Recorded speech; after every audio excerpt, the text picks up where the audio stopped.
Parasha Noach. Voilà. Bienvenue sur le site Torah Or. On va faire un cours Bezat Hashem pour la réussite dans tous les domaines de Aaron Ben Chana, matériellement et spirituellement, que Bezat Hashem il arrive à rentrer les lumières dans les réceptacles, tout simplement de façon ordonnée, que ça soit de façon structurée. Donc Bezat Hashem avec la grâce de Dieu. Donc Parasha Noach. La Parasha Noach est très particulière, vu que la Parasha Noach, c'est la Parasha du déluge, du Maboul. Du Maboul, c'est quoi? C'est que Dieu regrette d'avoir créé l'homme. Alors on s'étonne. Il y a un comment ça s'appelle, un goy, un grand sage chez les goïms, chez ceux qui sont des nations. Et il vient poser la question à un sage, il dit comment c'est possible que Dieu il crée un individu et après il a, comment ça s'appelle, il s'en veut d'avoir créé l'homme. Alors pourquoi il l'a créé? Si Dieu il savait qu'il allait s'en vouloir, alors pourquoi il l'a fait? Et le sage lui a donné une bonne réponse, il me semble que c'est dans le Rashi. Il a dit comme ça, il a dit, c'est comme si toi, tu as un enfant. Et quand ton enfant est né, tu es heureux, tu vas faire une fête parce que ton enfant est né. Mais tu sais très bien que quand il va naître, il va mourir. C'est-à-dire que tu sais que, mais c'est pas pour autant que tu vas pas te réjouir au moment où tu l'as créé, et tu vas pas être triste au moment où il va mourir. Donc il lui a répondu. Et donc c'est quoi? On sait très bien que Noir a marqué que c'était un juste dans sa génération. Et les commentateurs expliquent. Noir c'était un juste dans sa génération. Il y a d'abord Rabbi Yehuda qui va nous dire que si c'était injuste dans sa génération, c'est Kalva Chomer, a fortiori, ça aurait été injuste dans la génération d'autres personnes, parce que déjà dans sa génération, c'était une génération de Réchaim, de mauvais, alors combien plus dans une autre génération que ça aurait été injuste. Et Rabbi Israël va nous dire non.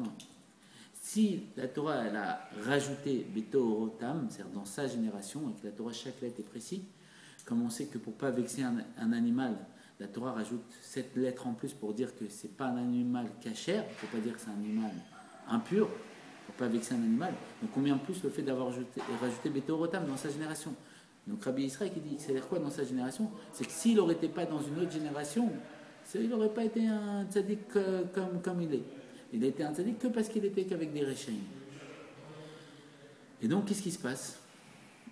Alors il faut définir quelle est la génération de Noach. La génération de Noach, comme on sait très bien que Dieu il a créé le monde avec le chesed, la générosité, l'abondance. Le chesed, la générosité, c'est quoi? C'est l'itpashtout, le fait de se répandre, de donner à l'infini. Comme on sait très bien que dans la prière, dans le Shemona Esrei et dans la Hamida, la deuxième bracha, on dit Magen Avraham, le bouclier d'Avraham. Et l'Admorazaken va nous dire sur ça, c'est quoi Magen Avraham? Pourquoi Avraham il a besoin d'un bouclier? Justement, parce que comme lui il est lié à la générosité, cette générosité est représentée par l'eau. Si Dieu ne mettait pas un bouclier devant Avraham, l'eau nous envahirait, c'est-à-dire l'eau nous submergerait et nous engloutirait à l'image de ce déluge. Pourquoi? Parce qu'on sait très bien qu'avant la création, les eaux recouvraient la terre. Et Dieu a fait une séparation. Quand il a voulu créer le monde, il a séparé les eaux d'en haut et les eaux d'en bas. Il y a marqué dans le Chumash, il y a marqué dans Bereshit, Shamaim, c'est quoi? C'est Esh Maim. Il a fait en sorte que Maïm et le feu soient qu'une seule chose, et ça c'est l'apparition du ciel. C'est quoi? C'est que Dieu il a appelé Nosé Afarim, celui qui mélange les contraires. Il a mélangé deux antagonistes qui est le Maïm, l'eau, qui représente la générosité, et Esh qui représente la rigueur absolue parce qu'il embrasse tout, il sépare tout.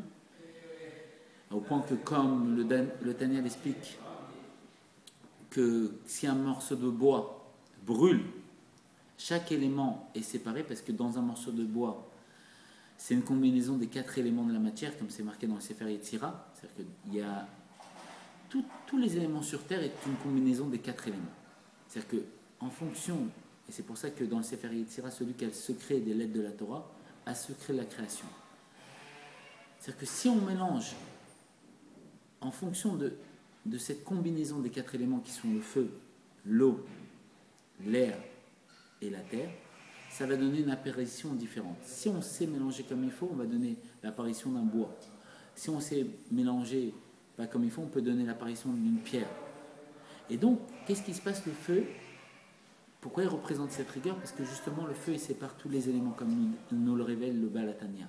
C'est que quand il va avoir le feu, il va donner à l'air la possibilité de retourner vers sa source. Au feu lui-même de retourner vers sa source qui est sous la lune. À l'eau de s'évaporer et retourner vers sa source. Et les sages, ils expliquent que comme on sait très bien qu'il n'y a pas de l'eau qui peut s'écouler d'en haut, s'il n'y a pas de l'eau qui remonte, c'est-à-dire s'il n'y a pas de la vapeur. Et donc la terre va retourner à sa source qui est quoi? La cendre. La cendre, ça va rester, c'est l'élément le plus matériel qui va rester sur terre. Et donc le feu représente cette rigueur qui fait en sorte de tout séparer. Et l'eau représente le fait de tout mélanger. L'eau, ça va coller les éléments. L'eau, la générosité, ça va tout unifier. Et c'est pour ça qu'il y a marqué En Maïm la Torah. L'eau, c'est la Torah. Pourquoi l'eau, c'est la Torah? Parce que l'eau, elle dévoile le Aleph. C'est quoi le Aleph? C'est Alufo Shel Olam. Comme elle a décrété la Gemara, le Aleph, c'est Dieu. Elle dévoile que la source de toute chose, c'est En de Do, il n'y a rien d'autre à part Dieu. Mais Dieu, il a voulu résider Betartonim au plus bas. Et le plus bas, c'est quoi? C'est le fait de dissocier les choses, de donner une appartenance à des choses séparées. Et donc, ce déluge. Le déluge, c'était en vérité de réunifier toutes les choses, de redévoiler le Aleph dans la création qui s'était perdue. Comme on sait très bien, le Rabbi va nous dire que dans la Gola, dans l'exil, il faut rajouter le Aleph. Le fait qu'on va rajouter le Aleph, ça va être la Géoula, la délivrance. Et c'est ça justement que Dieu a voulu rajouter. Et c'est pour ça qu'il a envoyé le déluge. Il a renvoyé cette eau pour dévoiler qu'en vérité, pour donner la possibilité de faire un mikvé. Et comme on sait très bien que le mikvé, quand on rentre dedans, ça supprime toutes les fautes, ça enlève toutes les fautes. C'est quoi les fautes? La faute, c'est d'être séparé de Dieu. Justement, ces géants, pourquoi ils étaient géants? Géants, parce qu'en vérité, ils avaient des âmes gigantesques. Ce que vont nous dévoiler le Zohar et le Harizal, c'est des choses extraordinaires que la profondeur de la Torah va nous dévoiler. Ils vont nous expliquer qu'en vérité, ces âmes de géants, c'était nos âmes, les âmes des Juifs, qui sont revenus pour se réparer. Parce qu'on sait très bien que Gilgul, la réincarnation, c'est la même valeur numérique que Chesed. En vérité, Dieu, il a créé le monde avec la générosité. C'est quoi la générosité de Dieu? De nous donner la possibilité de réparer et de réaliser sa ta'ava, son plaisir de rester bétartonné au plus bas. Oui, on devait quitter notre degré de géant pour venir dévoiler Dieu dans un niveau qui est le tarkton, qui est le plus bas, qu'on attend aujourd'hui parce qu'on est des nains. Et Dieu, justement, il a voulu rester dans ce nain. Mais ce nain, il est sur les épaules des géants, comme il dit l'Admorazaken. Et le géant, c'est qui? C'est lui. C'est lui dans ses vies passées. Et donc, il faut comprendre pourquoi on a quitté cette dimension de géant pour devenir un nain. Et pourquoi on était des géants? Des géants, tout simplement, parce que Dieu a créé l'homme à son image. Et Dieu, c'est le géant par excellence. Et nous, on est une partie de Dieu. Il a insufflé une partie de Dieu, comme c'est marqué dans Bereshit, une partie de lui-même. Et comme va définir le Tanya, c'est quoi une partie de lui-même? Il a tout créé par la parole, mais il y a marqué que pour l'homme, il l'a insufflé. Comme on sait, on peut parler à l'infini. Mais si on souffle, on ne peut plus. On va s'arrêter. On est obligé de re-respirer. Pour nous dire que c'est la dimension profonde de lui-même qu'il a intégrée dans l'homme, qui était fait à son image. Adam, qui est la structure de toute la création du monde. Aleph, qui représente Alofo Shel Olam, Dieu, parce qu'il a fait à son image. Dalet, c'est David Amener. Et même Mashiach, la finalité. Parce que la première pensée de Dieu, c'était pas Adam, mais c'était Mashiach. Pour nous dire que sa finalité, justement, la fin, les pieds de son prénom, c'est le Mashiach.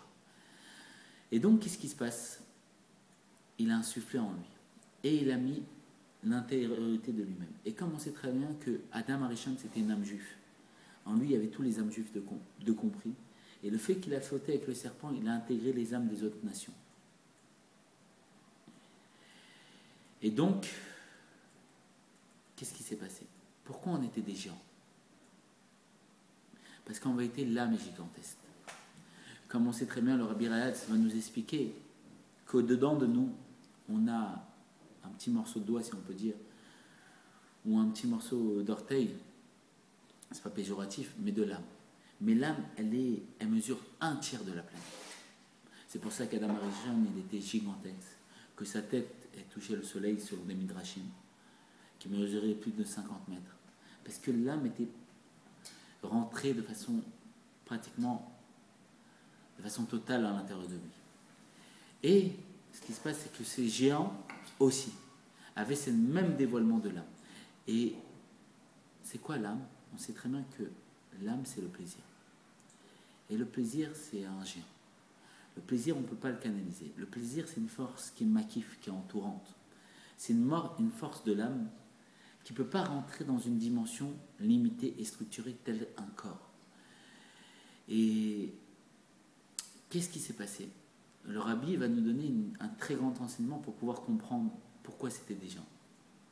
Le rabbi va expliquer, comme on sait très bien que la chassidoute, le Baal Shem Tov a dévoilé la chassidoute, et la chassidoute c'est quoi? C'est que le sage dit qu'il n'y a pas plus grand bonheur que de délivrer du doute. La chassidoute vient de nous délivrer du doute, pourquoi? Parce qu'avant on nous donnait le machal, l'exemple, c'est-à-dire le keli, le réceptacle, la structure, mais la chassidoute elle est venue nous donner le nimshal. Le nimshal c'est le pourquoi des choses. Comprendre, elle est venue nous dévoiler l'âme, la dimension profonde de chaque chose. Et le rabbi va nous demander, c'est quoi l'enseignement? Pourquoi on mange matériellement? C'est quoi? Qu'est-ce que ça veut dire? Qu'est-ce que Dieu veut nous enseigner? Parce que comme on sait que quand on mange matériellement, l'âme, parce que tout ce qui est matériel découle du spirituel, l'âme spirituellement, elle mange. C'est le kwara alicha, la force de manger. Quand on marche, l'âme elle marche, c'est le kwara alicha, non, kwara alechol, c'est de manger, kwara alicha, d'avancer, c'est le fait de bouger. En vérité, ce qui se passe, le rabbi nous dit, comme on peut grossir matériellement, on peut grossir spirituellement. Et il nous prend pour ça l'exemple d'une âme démesurée, qui s'appelle l'âme du Rambam, Rabbi Moshe Maïmonide. Et comme on sait très bien que l'âme de Rabbi Moshe Maïmonide, il y a marqué sur l'endroit où il repose que de Moshe à Moshe, de Moshe Rabbeinu à Moshe, il n'y a pas eu comme Moshe. Et que cette âme-là, le rabbi va nous dire, et il n'y a qu'un rabbi qui peut nous dire ça parce que lui il voit la dimension profonde de chaque chose, que lui c'était une âme intellectuelle. Et par son travail, par son ministère au Nefesh, son sacrifice de soi, le fait qu'il a étudié la Torah dans tous ses niveaux, il a fait pénétrer la Torah, et comme on sait très bien, la Torah c'est quoi? C'est l'eau. L'eau c'est ce qui nous surmerge. L'eau c'est ce qui est autour de notre corps c'est la terre. Il a fait pénétrer l'eau, il a fait pénétrer l'âme au-dedans de lui, jusqu'à devenir un géant. Et il a fait en sorte d'être au niveau de la création, avant la création, au moment où Dieu a dit que les eaux recouvraient la terre. Il a fait pénétrer ce niveau-là, où les eaux recouvrent dans la terre, mais dans la terre. C'est-à-dire quoi? Il a fait pénétrer l'âme au-dedans de lui. Il a grossi son âme au-dedans de lui. Et ça, c'est l'enseignement. C'est-à-dire que comme on peut grossir matériellement, on peut grossir notre âme. Et notre âme, on a dit, c'est quoi? Un tiers de la planète. C'est-à-dire qu'on peut faire pénétrer un tiers de la planète au-dedans de nous. Et devenir quoi? Le Nassiador, le géant le prince de la génération. Comme le Rambam dira lui-même. Il dira lui-même dans ses écrits que si quelqu'un veut devenir Moshe Rabbeinu, il peut l'être. Pourquoi? Parce que Dieu il a insufflé au-dedans de nous une partie de lui. C'est quoi cette partie de lui? C'est cette partie de géant. Cette graine qui est quoi? Qui est une partie de lui-même. Mais que pour que cette graine se dévoile, pour que cet arbre, parce que Dieu il nous appelait l'arbre des champs, il faut l'arroser cette graine. Et quand on va arroser cette graine avec de l'eau, et l'eau c'est la Torah, elle va dévoiler que c'est un géant, que c'est un arbre, et cet arbre il est gigantesque. Et que cet arbre, oui, c'est un géant. Et c'est quoi? Elle va dévoiler qu'elle-même c'est un tiers de la planète. Mais pour l'instant elle n'est qu'une graine, et il faut l'arroser avec l'eau. Et c'est ce qu'il a fait le Rambam. Et il est devenu quoi? Le Nassiador, le chef de sa génération, le Moshe de la génération. Et le Mashiach, lui-même dit que c'est le Mashiach de sa génération. Comme on sait très bien que le roi Chaim, il a dit que le nom du Mashiach c'est Chaim. Et la personne, quand il a édité son livre, il a vu qu'il a marqué ça, il n'a pas publié que c'était Chaim, il est mort dans l'année. Oui, le géant de la génération, c'est le Moshe Rabbeinu. Il y a un Moshe dans chaque génération. Et en vérité, on a une partie de Moshe en nous. On a une partie de Dieu en nous. Une partie de Mashiach. C'est la même partie. Et il faut l'arroser. Et l'arroser avec la Torah, et qu'est-ce qui va se passer? On va dévoiler qu'en vérité, on est ce Moshe. On est ce Mashiach, on est cette partie de Dieu, on est le dévoilement de Dieu. Et c'est ça qui est venu apporter le Mashiach. Le Mashiach, c'est un Memutsa Mechaber. Un Memutsa, un intermédiaire qui réunit. Il est venu nous réunir avec Dieu, réunir avec la partie de Dieu qui est en nous, et il est venu l'arroser avec son eau qui est le dévoilement de sa Torah, qui est adaptée à nous, la Torah de la dernière génération, et est venu dévoiler cette partie, pour faire en sorte qu'on soit une même chose avec Dieu, pour qu'on dévoile que lui, en vérité à l'image de l'eau, on a dit que le feu il sépare, que notre corps il nous sépare de Dieu, mais que l'eau est réunie. Et il va nous réunir avec Dieu. Il va réunir, il va nous dévoiler que nous et Dieu, on est une seule chose. Et ça, c'est le travail du Mashiach, et c'est ça le déluge. Le déluge, c'était de réunifier le peuple, le monde, et qui était le peuple juif, avant qu'ils soient un peuple juif, avec Dieu. C'est pour ça que dans le déluge, on dit qu'ils ont perdu ce monde-ci, mais pas l'Olam Haba, pas le monde futur, pas la Géoula, à l'inverse de la tour de Babel. Et qu'est-ce qui s'est passé? Ces géants-là, en vérité, comme il y a marqué que Dieu il a voulu créer le monde d'abord avec la rigueur, et le fait qu'il a voulu créer le monde avec la rigueur, avec Elohim, le nom de Dieu, qui a la même valeur numérique que la Teva, la nature, et le nom de Dieu qui est lié au pluriel. Elohim, c'est des dieux au pluriel, avec justement le feu, avec cette diversité, le fait que chaque élément est séparé, parce que Dieu il a voulu, la Tava, le désir de Dieu, c'était de résider au Bétartoni, mais le plus bas, c'était justement ce feu. Le fait que le feu dissocie chaque élément, le fait qu'il y a une structure. Il y a 4 éléments fondamentaux, et comme on sait très bien que Dieu n'a plus de résistance, excepté les Arba Amot, les quatre coudées de la halacha, excepté les 4 éléments de la matière. Les 4 éléments de la matière, c'est la résidence de Dieu à travers Dieu, et à travers quoi le Dieu réside Bétartonim au plus bas. C'est que le Aleph il s'habille dans les 4 éléments de la matière. C'est pour ça qu'il y a marqué que Aleph et Dalet ça fait Et, que Dieu il a créé le monde avec le Et, ce monde-ci avec le Et. Et que le monde futur, justement, il est créé avec le Yud. Le Yud, c'est quoi? C'est 10 forces de l'âme. Avec le dévoilement de la Shlemut de Dieu qui est le 10. Que s'il y a 9 Rabbeinu qui prient, ça ne ramène pas la Shrina. Il faut qu'il y ait 10 juifs, et comme il dit le Tanya, s'il y a 10 juifs réunis, un ange il ne peut pas résider parce qu'il y a le dévoilement de la Shrina et il va brûler. Il ne peut pas résister quand il y a 10 juifs ensemble. Et donc, qu'est-ce qui se passe? Il a voulu créer avec Elohim, le Dieu au pluriel, la diversité, avec ce monde qui est valeur numérique à Teva, la nature, avec la nature, le fait qu'on ne voit pas Dieu. Et après, il a vu que ça ne tenait pas. Si on ne voyait pas Dieu, le monde ne pouvait pas tenir. Après, il a créé avec le Chesed. C'est-à-dire que dans la Gola, il a rajouté le Aleph. Le Aleph, c'est quoi? C'est la Géoula. Il a rajouté quoi? Il a rajouté le Tzadik, le Juif. Il a rajouté le Aleph, c'est quoi? C'est qu'il a vu que ça ne tenait pas, il a créé avec la Rachamim, la miséricorde. Et où on voit ça? Dans Bereshit, bizarrement, on nous dit qu'il a voulu créer le monde avec la rigueur, le Rashi nous rappelle, il a vu que ça ne tenait pas. Et la lettre E nous dit, elle est ouverte là-haut parce qu'elle peut nous possibilité de, elle peut nous donner, il y a une petite ouverture dans la lettre E, c'est comme une porte, on peut s'élever. Et comme le Tanya va nous dire que le nom Yud Kevavke, le nom de Dieu Yud Kevavke, le Yud, c'est une tête. Le premier Ke, c'est un buste avec les bras. Le Vav, c'est le bassin. Et le dernier E, c'est les jambes. Yud Kevavke, ça fait un petit bonhomme. Il a fait l'homme à son image. Le Yud, le point, la tête. Le E, le buste avec les bras. Le Vav, le bassin. Et le dernier E, les jambes. Et comme on sait très bien, Tchouva, c'est Tachouv E, le retour du E. Il y a 2 niveaux de Tchouva. Le E inférieur, qui est lié à l'action, c'est-à-dire qu'on peut faire Tchouva, mais on a juste pris sur nous le joug de la Torah, c'est-à-dire qu'on fait Torah et Mizot, on fait la Tfila, on fait tout, mais notre cœur n'est pas là. Et il y a Tchouva, il est là. C'est quoi? C'est que notre cœur, il est dedans. Notre compréhension, elle est dedans. C'est-à-dire que le Ben Adam, l'individu, est complètement différent. C'est plus la même personne. Et donc, qu'est-ce qui se passe? Il a créé ce monde-là avec le E. Le E, c'est quoi? Comme il y a marqué qu'il y a un trou en bas parce que les impies peuvent descendre. Mais ceux qui font, tu vois, ils peuvent s'élever par la petite porte et me remonter jusqu'au Vav, jusqu'au E et jusqu'au Yud. C'est quoi le Yud? C'est qu'en vérité, le Yud, c'est la partie de Dieu, la graine que Dieu a mis au-dedans de nous. C'est le Tzadik en nous. C'est la Géoula, c'est le monde futur. En vérité, quand on fait, tu vois, on peut faire, tu vois, jusqu'à arriver au niveau du monde futur et être nous-mêmes en Géoula, en délivrance. Mais le Rabbi, il a dit bien sûr que même si quelqu'un il arrive à ce niveau-là, il a une délivrance personnelle, vu qu'il n'y a pas la délivrance complète et définitive, ce n'est pas une délivrance absolue.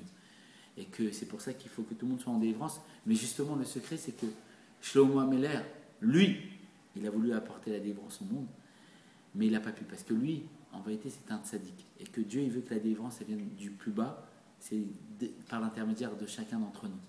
Et que nous, par ce schéma, le fait qu'on va apporter la délivrance, on va remonter jusqu'à ce niveau de Yud, du tzaddik, du monde futur qui est le Yud, parce qu'il a créé le monde futur avec le Yud. Qu'est-ce qui va se passer? Sinon, on dévoile la Géoula pour nous, on va dévoiler la Géoula pour tout à chacun, parce que le Harizal dira que tout est en tout et tout contient tout. Si je dévoile la Géoula chez moi, je dévoile la Géoula chez tout le monde. Tout ça pour dire quoi? C'est qu'en vérité, on sait très bien qu'avant Noir, les gens, ils avaient les mains comme des palmes, tout collé.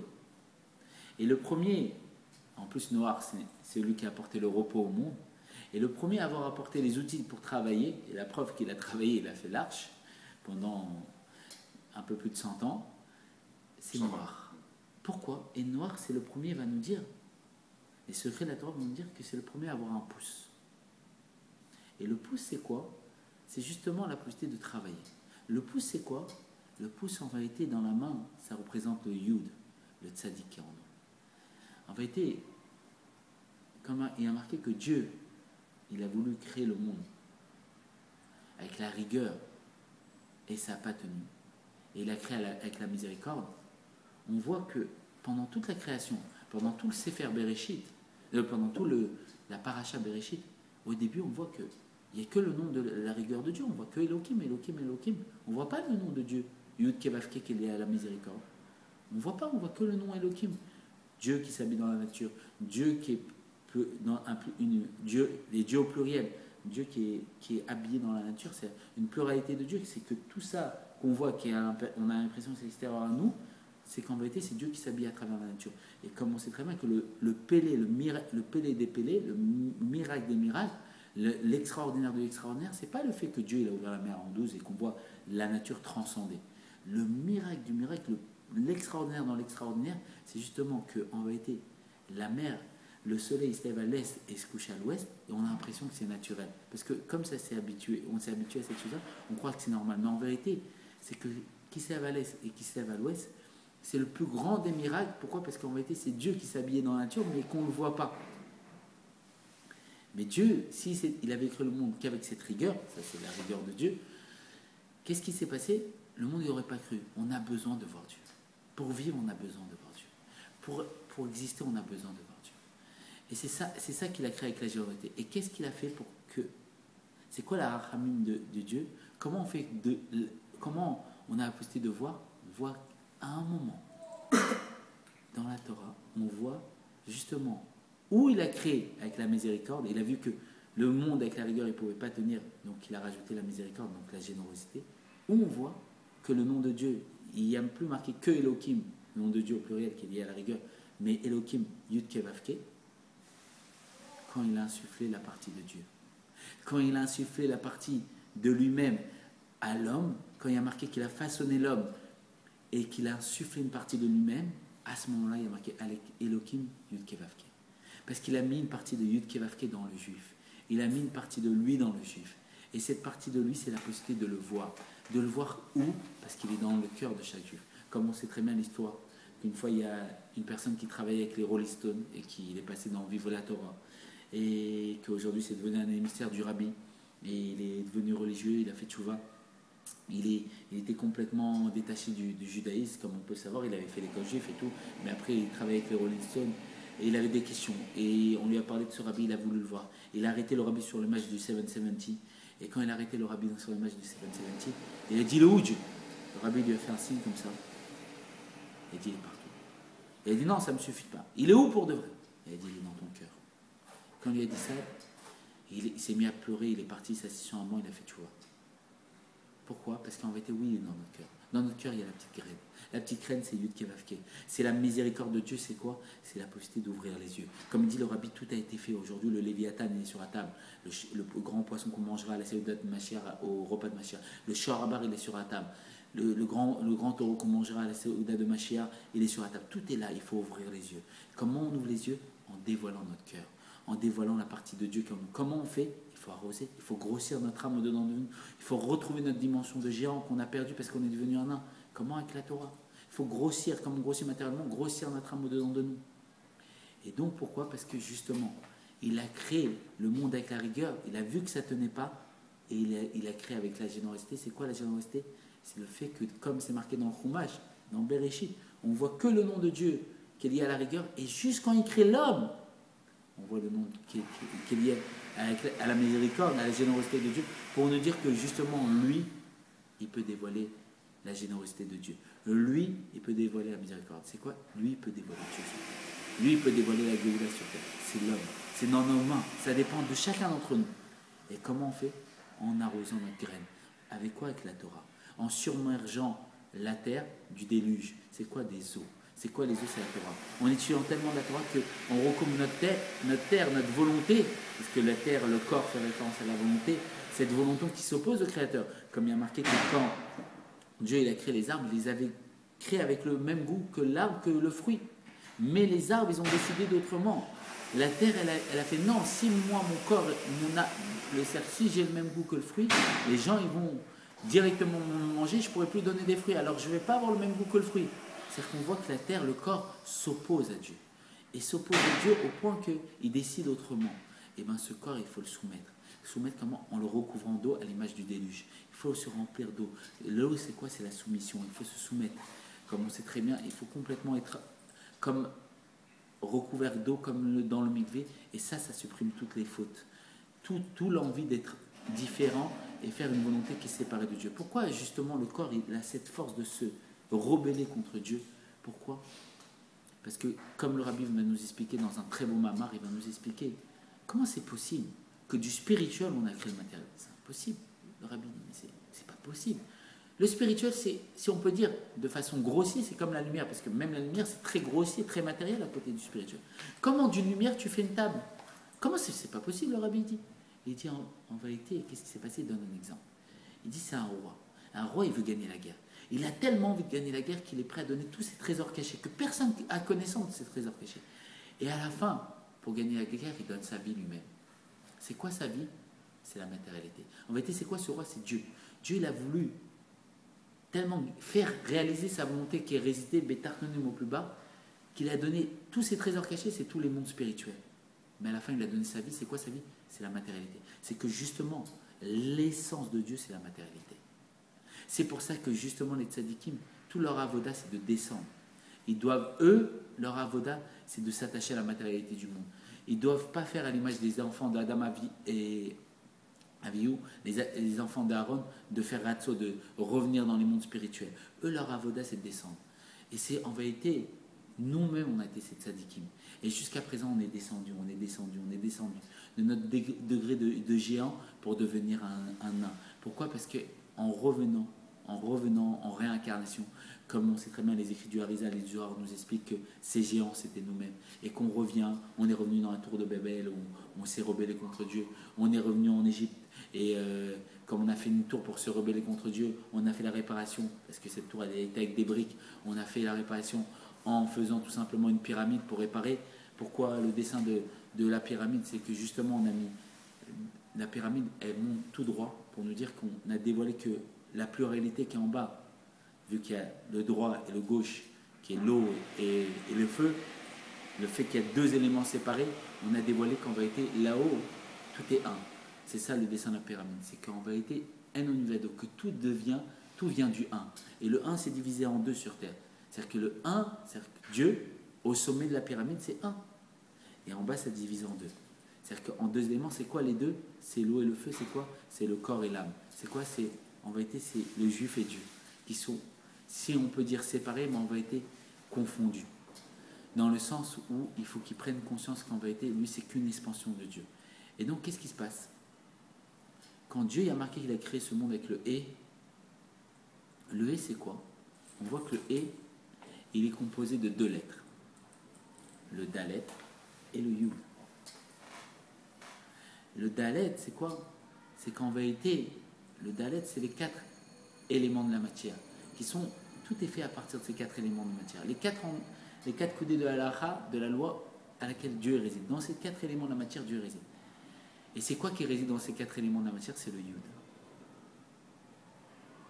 Le Yud, c'est le Yehudi, c'est le juif. Et dans ces 4 éléments de la matière, quand on sait que dans le juif, il a mis une partie de lui-même, c'est le Yud. Et pourquoi le monde futur, c'est le Yud? On va dévoiler que ces 4 éléments de la matière qui sont séparés, c'est en vérité, c'est quoi?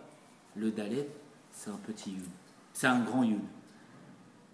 Le Dalet, c'est un grand Yud. On va dévoiler qu'en vérité, c'était juste un élème, juste un voile. En vérité, que tout est dans le Yud. Et on va recoller les 4 éléments et on va dévoiler le Yud.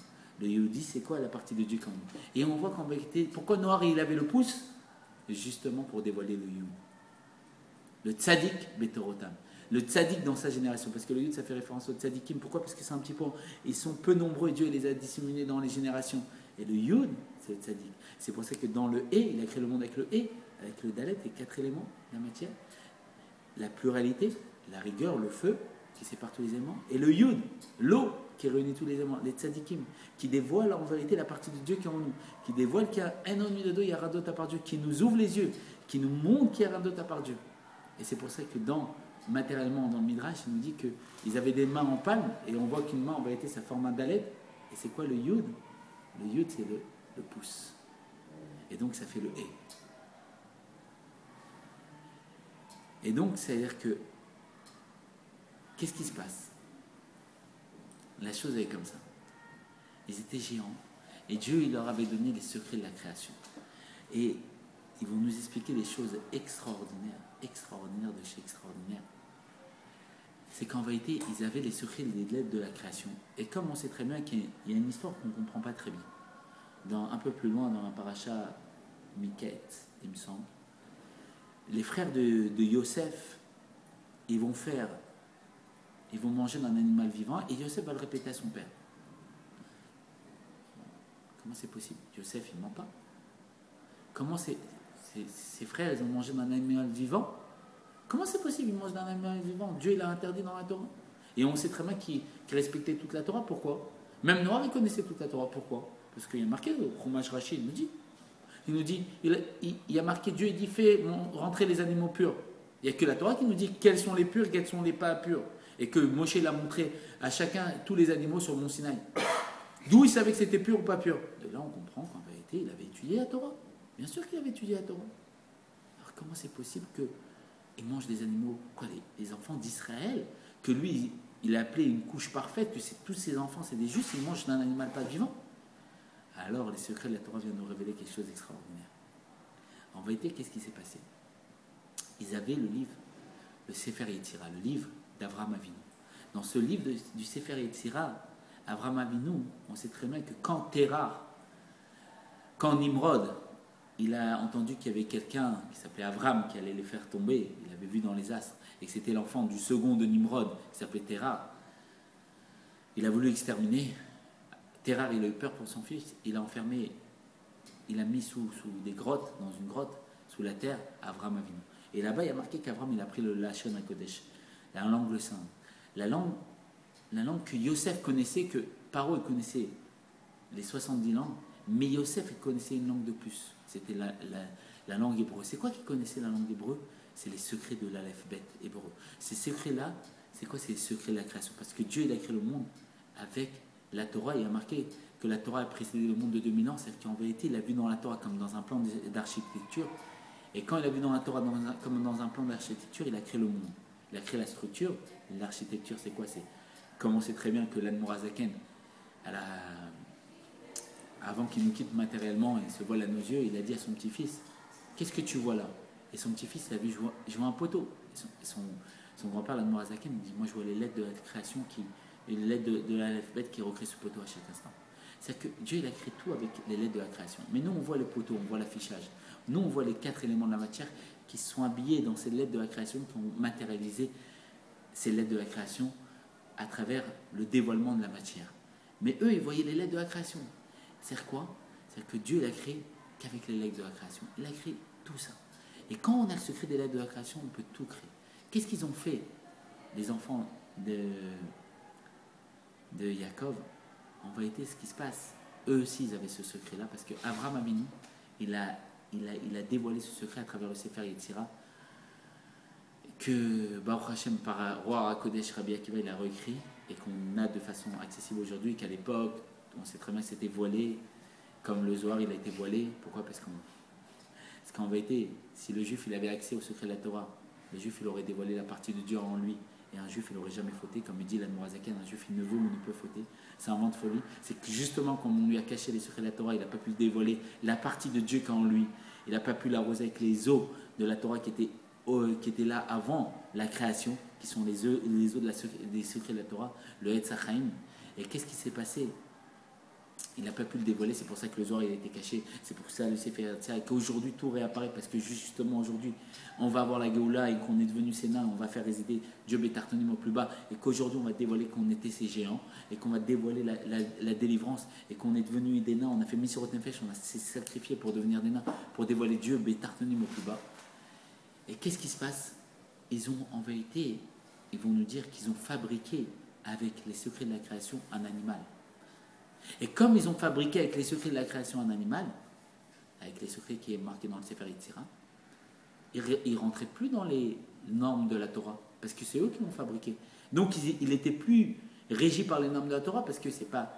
La Torah c'est quoi? C'est que Dieu il a vu et il a créé ce monde. Mais eux ils ont créé un nouveau monde d'après les secrets qu'ils ont appris. Ils ont créé une bête eux-mêmes. Cette bête ne rentrait plus dans le derrière de la Torah, parce que c'est eux-mêmes qui l'ont créée. Donc, ce n'est pas Dieu qui l'a créé. Donc, ils avaient le droit de la manger, vivante.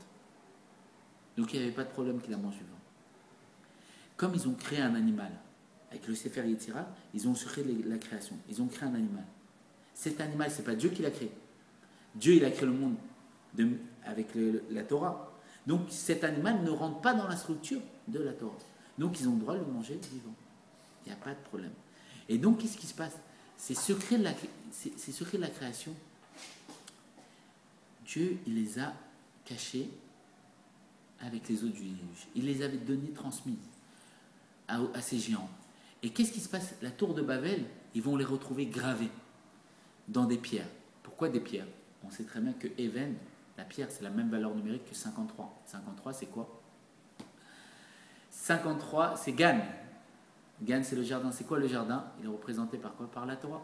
53 parachutes, la Torah. Et les 53 parachutes du Tanya.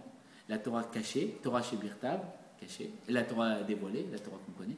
Et Torah chez Birtav, de la Chassidoute, c'est quoi? C'est le Tanya. 53 parties du Tanya, chapitre du Tanya. Et donc quoi? Pourquoi pour une pierre? Pourquoi il nous dit sur une pierre? C'est qu'ils avaient gravé sur une pierre tous les secrets de la création.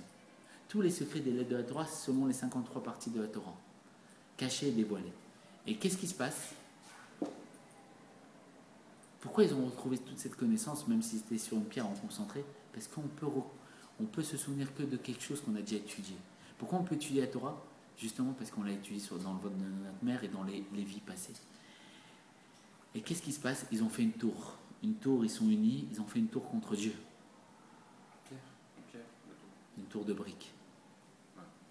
Une tour contre Dieu de briques. Pourquoi une tour de briques? Voilà. Ce qu'on sait très bien, et ça c'est extraordinaire, c'est le Harizal qui nous dit,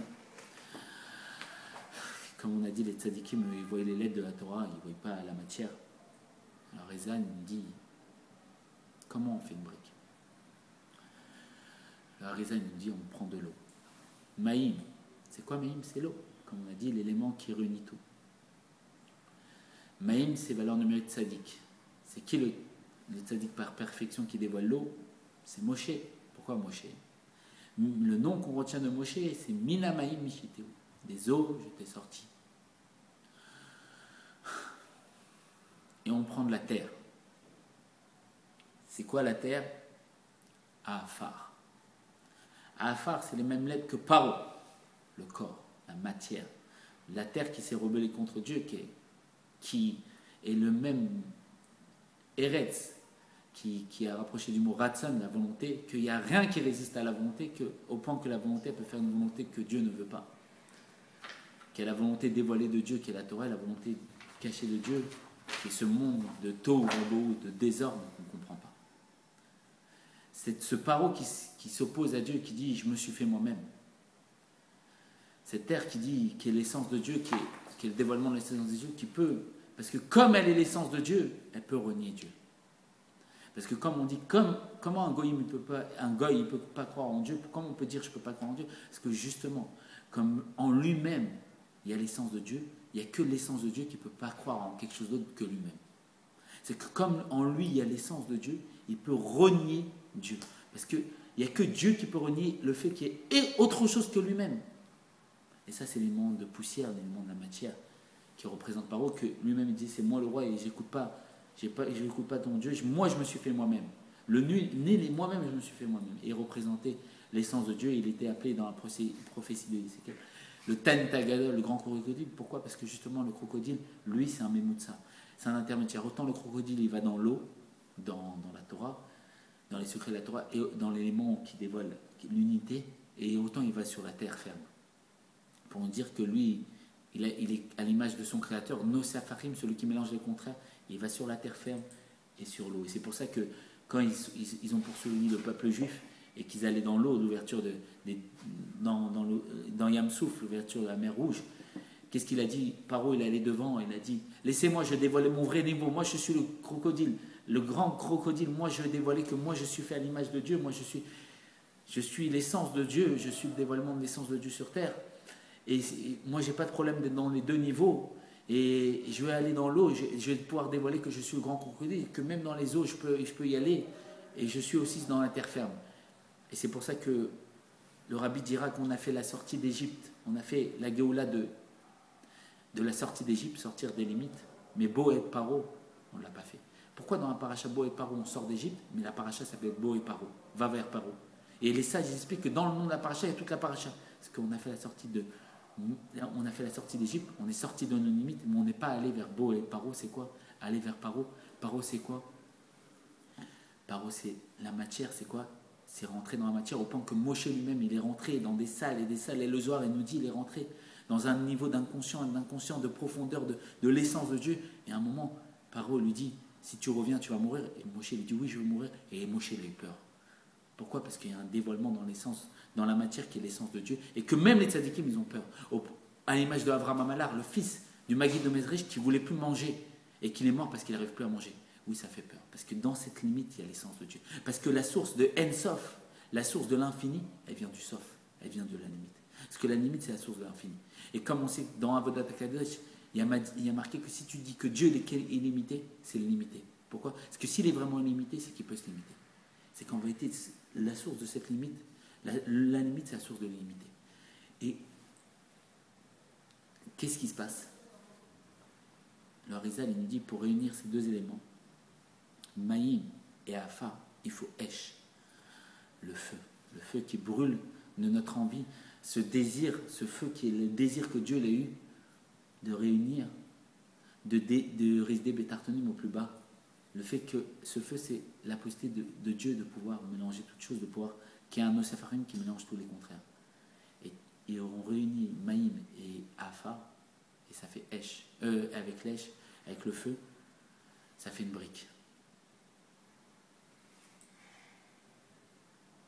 Et ils ont fait des briques.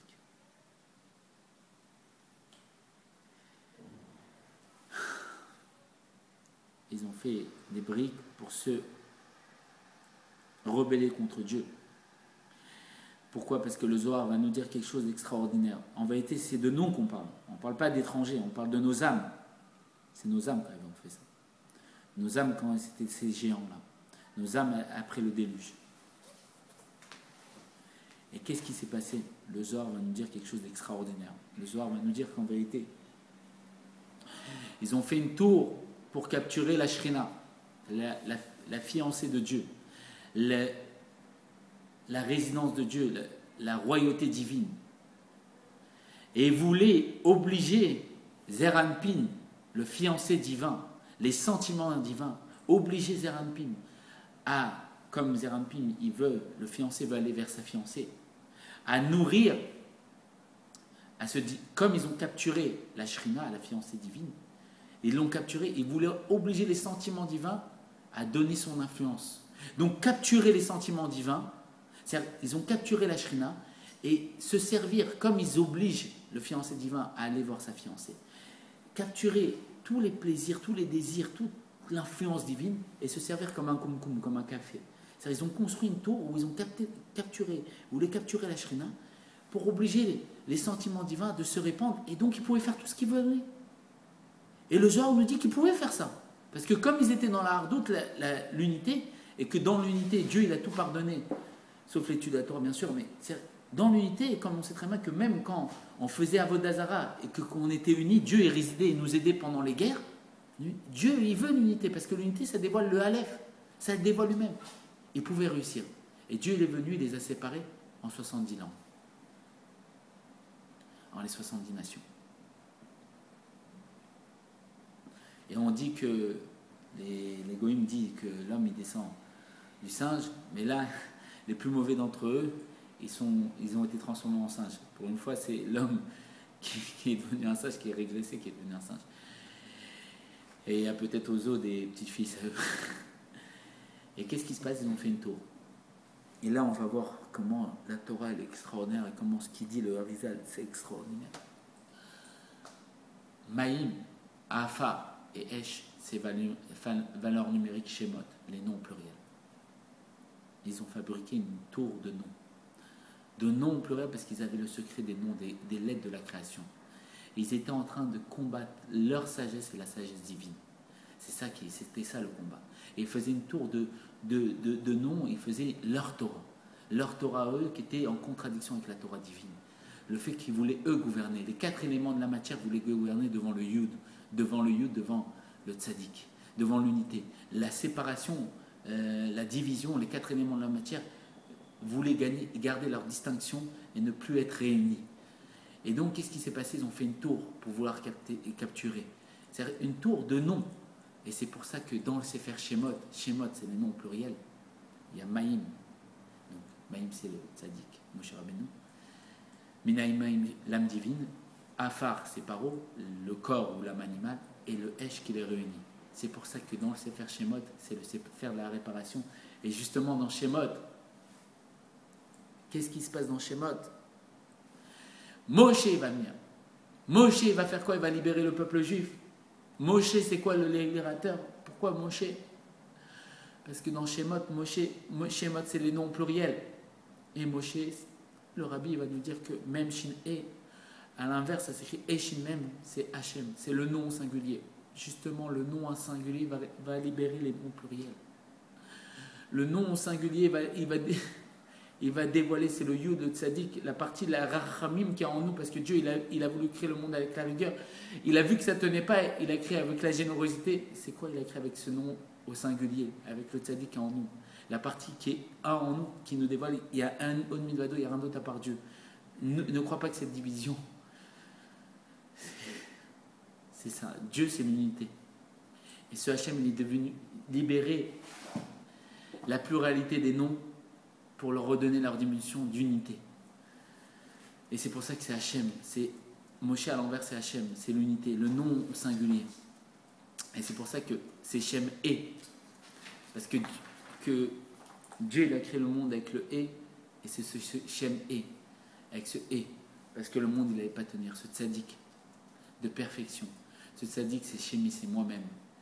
Et lui, il est venu libérer les noms pluriels qui étaient enfermés dans les limites de la pluralité.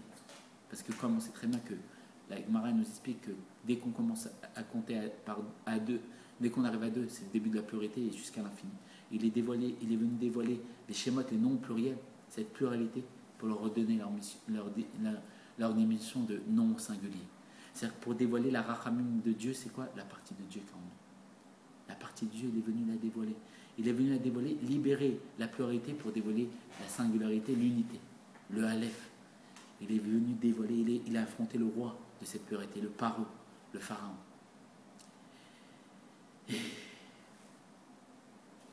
Et c'est pour ça qu'ils ont fait des briques. Ils ont fait une pyramide. C'est qu'ils sont partis de la pluralité. C'est pour ça qu'ils ont réparé la faute de la tour de Babel. Ils sont revenus parce que cette tour, elle était comme ça, elle était par 2, elle était haute comme ça. Cette tour est montée par 2 comme ça. Donc elle dévoilait la pluralité.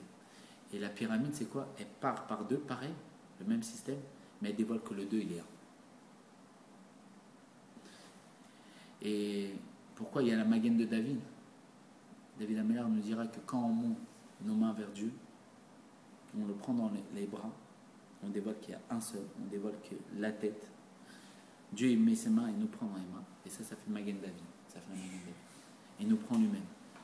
Et donc ils ont fait le début. Ils ont fait ce réveil d'en bas. Comme il disait ça, il n'y a pas de pluie qui peut descendre si une goutte d'eau ne remonte pas. Ils ont fait la pyramide. Quand ils priaient, ils étaient avec le roi qui représente la limite, la pluralité.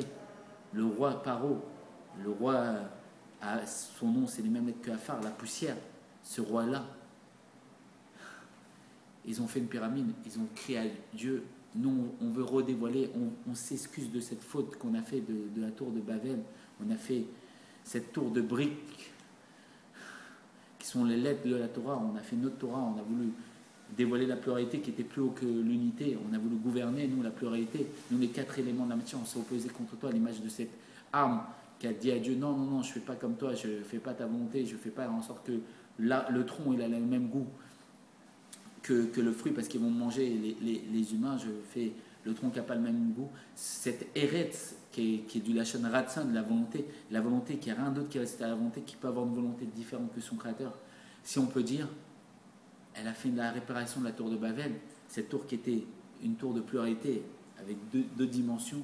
Pour partir de ces deux dimensions, ils ont réparé en dévoilant une seule dimension, en disant non, il n'y a rien d'autre à part toi. Ils ont dévoilé l'unité. C'est pour ça qu'elle est comme ça. Et après, qu'est-ce qui s'est passé? Quand on a fait ça, Dieu il fait quoi? Il nous prend dans les bras. Et donc la pyramide, elle devient une Magen David. Il envoie son libérateur, Moshe Rabbeinu. Le nom singulier qui va dévoiler les noms pluriels. L'unité qui va dévoiler la pluralité. Et Moshe il dira lui-même, ne m'envoie pas, Beyat Ishlar, envoie David. Envoie le dernier libérateur, envoie Mashiach. Et donc, c'est pour ça que le Harizal il nous dit que, voilà, eux en vérité, le Harizal il voyait que Maïm, ses valeurs, Maïm et Afar et Esh, ses valeurs numériques, Shemot, les noms pluriels. Et il voyait tout ça, il voyait les Otiot, il voyait les lettres de la Torah, il voyait tous les secrets de la création. Et il voyait que c'était Hachem, le nom singulier qui vient délivrer. Et nous, matériellement, ça s'habille que c'est de l'eau, de la terre et du feu qu'on réunit, que ça fait une brique. En vérité, ces briques, c'était des briques des lettres du secret divin, des secrets de la création que Dieu il avait confiés à ces géants. Et ces géants, qu'est-ce qu'ils avaient fait comme faute? On part du bas vers le haut, parce que nous, on voit comme ça, pas du haut vers le bas. Ces géants, ils avaient les secrets de la création et ils avaient transformé le monde. Ils avaient fait des modifications des lettres de la création. C'est-à-dire qu'ils avaient modifié à l'image, et c'est pour ça qu'ils ont créé les dinosaures, on nous dira. Parce que comme ils ont modifié les lettres de la création, des animaux purs, et même Dieu il va dire à Noir, rends dans ton arche les animaux purs, qui ont le roi Chaim, le souffle de vie, tel que moi je les ai faits, pas ceux que les géants ils ont dénaturés, pas ceux que la pluralité a inventés, pas ces dinosaures. Maintenant, il y a une question qui se pose, comment ça se fait qu'ils arrivent à contrôler ces dinosaures? Parce qu'en vérité, même eux-mêmes, ils étaient des géants, ils étaient immenses. Pour eux, c'était simplement des animaux comme ça. Et ils modifiaient toutes les espèces. Et toutes les espèces, ils avaient avec toutes les espèces, ça engendrait des monstres. Et c'était un monde de tohu vabo, de désordre. C'est pour ça qu'au début de la création, on a marqué Bereshit bara Elohim. Au début, Dieu créa le monde, bara Elohim et Hachamim, crée le ciel et la terre. Va'ares, Bereshit bara Elohim et Hachamim et Haaretz. Au commencement, Dieu créa le ciel et la terre. Elohim, le nom de Dieu, de la rigueur, de la teva, de la nature. Va'ares, et dans la terre, ayato vabo. Va'ares, dans le début de la Torah, toute la Torah. Va'ares, et dans cette terre qui est la pluralité, dans cette terre qui est fait l'image de Dieu, qui est l'essence de Dieu qui s'est liée, et qui est la Shon Rassan, et il n'y a rien qui résiste à la volonté. Ayato vabo, il y a le désordre des relations. Oh oui, il y a eu ce désordre des relations qui est le fait que, comme il leur donnait tout, il s'est donné lui-même, il a donné sa vie. Il s'est donné à travers eux. Ils ont fait quoi? Tout va beau, le désordre et désolation. Et donc il a dû faire quoi? Bereshit bara Elohim et Hashamayim et Haaretz. Vares hayeta tohu vabo. Veruar Elohim. Veruar Elohim. Et l'esprit d'Hachem. Merafeh Sapenamayim. Il a survolé sur les eaux. Vayomer. Bereshit bara Elohim et Hashamayim et Haaretz. Vares hayeta tohu vabo. Veruar Elohim merafeh Sapenamayim. Vayomer Elohim yira. Le souffle des yeux, après le tohu vabo, il a survolé sur les cieux. C'est-à-dire quoi qu'il a survolé sur les eaux? Pour nous dire qu'après le tohu vabo, Dieu il va faire le déluge. Et le déluge, après, il y a son roi, son esprit qui va venir. Et qu'est-ce qui va se passer après? Vayomer Elohim. Et après, il y a la Teva qui s'ouvre, et or que la lumière soit, et la lumière fut. C'est la délivrance. C'est pour ça que cette Teva, elle est liée à la Géoula. C'est pour ça que de Noir, ça va être l'ancêtre de Mashiach. Il va peupler Shem. Shem qui est, comme il dira le Harizal, que dans Moshe, il y a le nom de toutes ces réincarnations. Moshe, la dernière incarnation, le c'était Evel. Evel qui a été tué par Caïn. Le Harizal va nous dire pourquoi il a tué Evel. Caïn, parce qu'il voulait libérer l'âme du corps. Il voulait libérer l'unité de la pluralité. Il voulait libérer son frère. Et qu'est-ce qui s'est passé? Pourquoi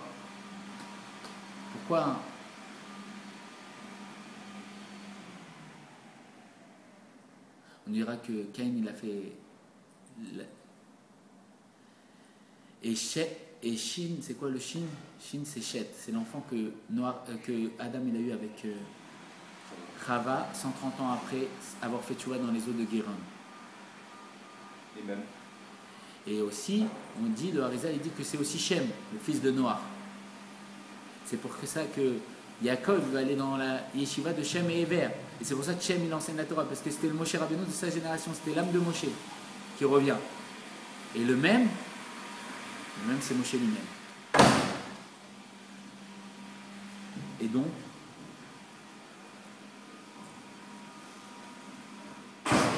cette Teva, il y avait Noir. Noir, il a pris tous les animaux. Il y a eu le déluge.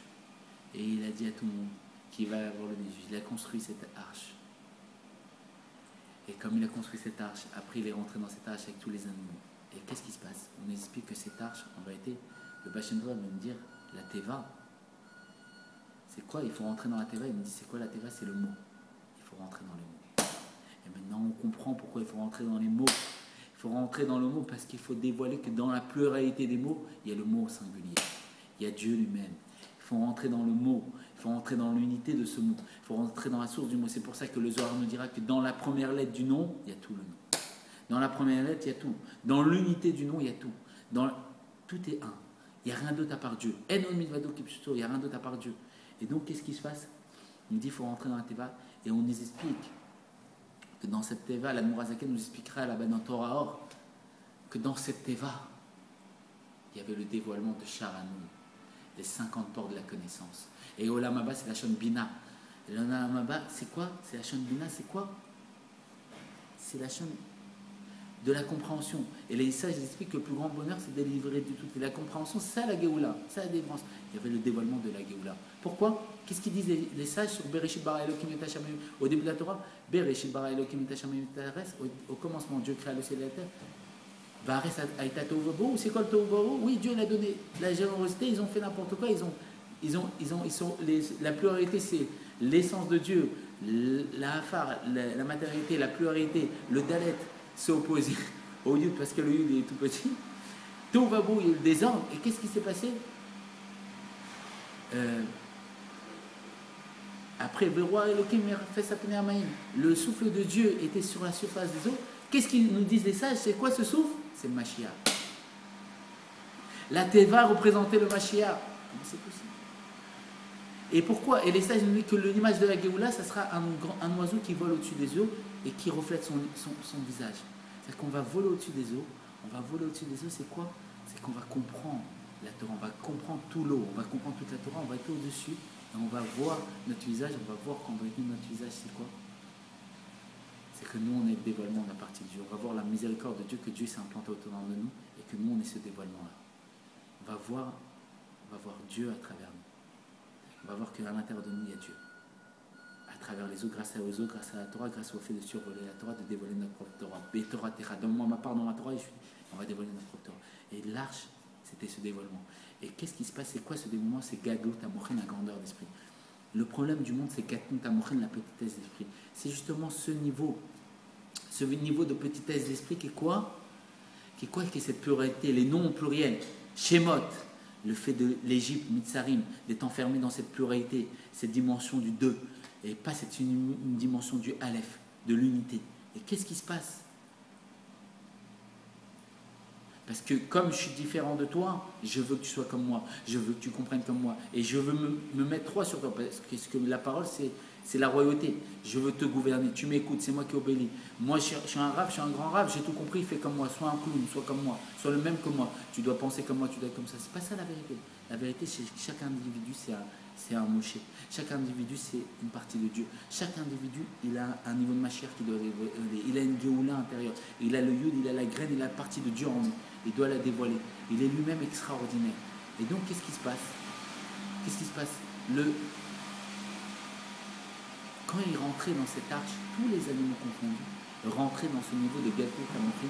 Le fait, la grandeur d'esprit, à l'image de l'eau, l'eau, elle va coller tous les éléments. C'est tout le monde s'accordait, tout le monde s'acceptait. Dans cette arche, tout le monde vivait en harmonie et c'était la délivrance qui était dévoilée dans cette arche. Et qu'est-ce qu'on voit? On voit que les roches étaient votes, comme on a dit que dans la première lettre, il y a tout. Les premières lettres de chacun des enfants qui vont repeupler la planète de Noir, Shem, Ham et Yafet, plus les 40 jours de Mikvé, ça forme le mot Mashiach. Pour nous dire, le souffle de Dieu survolait la face des eaux. C'est qui ce souffle? C'est Mashiach. C'est qui en vérité? C'était ceux qui vont dévoiler Mashiach sur terre, qui est quoi? Qui est bien sûr Maïm le tzaddik, l'eau, la Torah, qui recouvre la terre, qui recouvre la volonté, qui s'oppose à Dieu. Et qu'est-ce qui se passe? Shem, le Shin, qui représente qui, bien sûr? Abraham, Israël et Jacob, les trois Kavim.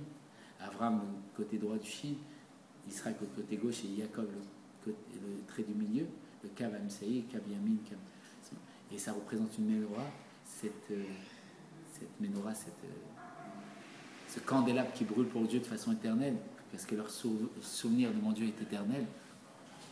Et Cham,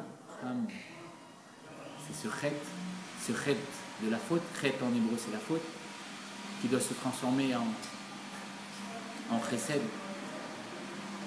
en brit mila, en alliance, par la chassidoute qui va transformer le chet par le fait d'une brit, cette brit qui est l'arc-en-ciel, le geshed, qui va donner à Noah. Et le Yud, il a fait, le Yehudi. Et ça, c'est le dévoilement de Mashiach qui volait. Et il a donné à Noah, justement, le Geshem, l'arc-en-ciel. Pourquoi l'arc-en-ciel? Parce que l'arc-en-ciel, c'est quoi? C'est justement ça. Le niveau de la délivrance, c'est quoi? C'est qu'il y a plein de couleurs séparées, donc la pluralité, mais toutes ces couleurs sont unifiées. Sont une seule. Ils ne sont pas séparés de façon à ce qu'ils ne soient pas tous ensemble. C'est quoi? La pluralité dans l'unité. Et ça, c'est la délivrance. C'est ça le dévoilement de l'arche qui était le dévoilement Mashiach. C'est que justement, c'est qu'on sera toujours pluriel, mais dans l'unité. C'est que toutes les lumières sont bien différenciées. On voit le jaune, on voit le bleu, on voit le rouge, l'orange. On voit toutes les lumières séparées, les couleurs séparées, mais elles sont tous unies. Pour nous dire quoi? Que Dieu il veut qu'on soit tous. On ne veut pas qu'on soit les mêmes. Il veut tous qu'on dévoile notre différence, mais qu'on ait tous même envie qu'il y ait le fait de le couronner. Et donc voilà. Donc Bezat Hashem, on a juste vu une miette de la paracha Noah. Et voilà. Et pourquoi, bien sûr, sur la fameuse question, et on va rester avec ça. Pourquoi Adam il devait vivre 1000 ans? Aleph, ça se dit aussi Elef, 1000. Il était fait à l'image de Dieu, donc la première lettre de son prénom c'est Aleph. Aleph il ressemble au Aleph d'en haut. Le Aleph d'en haut c'est Elef, c'est 1000. Parce que Dieu nous pardonne 1001 fois comme si c'était la première fois. Et Dieu va lui montrer la vie de David Ameler et il va lui dire voilà, cette personne. Elle va partir, est-ce que tu es prêt à lui donner ta vie? Est-ce que tu es prêt Et il lui a dit, voilà, elle ne va pas pouvoir venir au monde. Et lui, il a dit, mais c'est pas possible. Alors il dit, est-ce que tu es prêt à lui donner tes 70 ans? Est-ce que tu es prêt à lui donner ta vie? qu'est-ce qui se passe? Adam, il va accepter. Il va accepter de lui donner 70 ans, et même après, c'est marqué, Dieu il va lui faire signer, et à la fin de sa vie, il regrettait, il voulait encore vivre 70 ans, mais il avait fait signer. Et 70, c'est quoi? C'est 70. Ces 70 sont représentés par le 20. Pourquoi? Parce que 70, c'est valeur numérique 20. Yaïd, Yud Yud, Nun, ça fait Yud Yud, c'est 20. Yud, c'est 10, 10, 20. Et Nun, c'est 70. Et comme on sait très bien que quand on boit du vin, ça fait sortir le sol, le secret. Et qu'est-ce qui se passe? Noach, c'était le tzaddik Bédorotam dans sa génération. Et qu'est-ce qu'il a voulu faire? Il a voulu récupérer tout le secret qui est représenté par David Ameller, qui est la royauté, qui est le dévoilement de Mashiach. Il a voulu ingurger de façon matérielle, parce que le tartonim, c'est le niveau le plus haut de Dieu, c'est la matière du monde, c'est l'essence de Dieu. Il a voulu intégrer les 70. Les secrets de la Torah, il a voulu, parce qu'on sait très bien, Noir, à l'envers, c'est Chen, la grâce, et Chen, comme il dit dans le Tanya, c'est les Rosh Tevot, les premières lettres de Chorman Istara, la sagesse cachée. Il a voulu intégrer au-dedans de lui toute la sagesse cachée. Et donc, ces 70, ce vin, et tout ce vin qui est le secret de la Torah, il a voulu engendrer, de dévoiler le niveau de Mashiach, qui est le 70, les 70 ans de David. Il a voulu intégrer les 70 ans de David, qui est intégrer ce niveau que Adam il avait donné pour David, parce qu'on sait très bien que dans Adam il y a tout l'est dans sa perfection. Après Aleph, il y a Dalet, donc David. Donc le Aleph, il a donné 70 à David. Et donc, qu'est-ce qui se passe? Il a voulu le faire pénétrer dans lui pour dévoiler la Géoula. Et il n'a pas réussi. C'est ça que...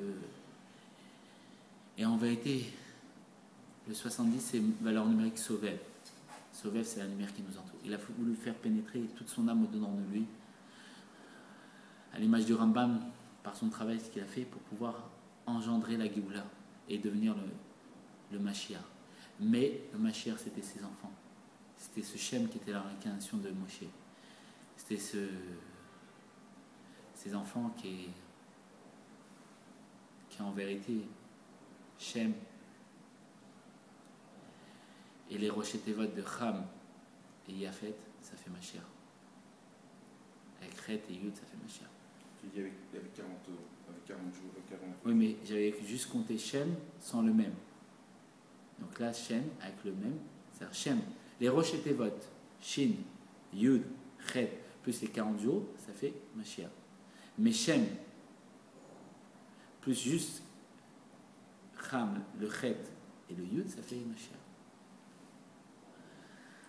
Donc voilà, Bezat Hashem, c'est une des gouttes d'eau de tout le déluge qu'on est en train d'aborder. On a abordé une seule goutte de tout le déluge qui recouvrait toute la terre. Je ne sais pas si vous avez imaginé, on n'a pris qu'une goutte.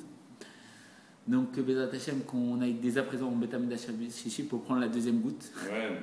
Et encore une troisième goutte. De jour en jour, on prendra de goutte en goutte jusqu'à être cet oiseau qui vole au-dessus des eaux et qui voit son reflet et qui voit son visage, qui voit qu'en vérité, lui, il est le dévoilement de Dieu. Et qu'il n'est pas empêché d'être empêché, qui vole au-dessus des eaux, qui vole au-dessus de cette Torah, qui vole au-dessus de toute chose, qui nimna nimnaot pas, qui est vraiment pas empêché d'être empêché, et que Bezat Hashem tous les jours dévoile leur Torah. Et Réa Meler, ma chère, non.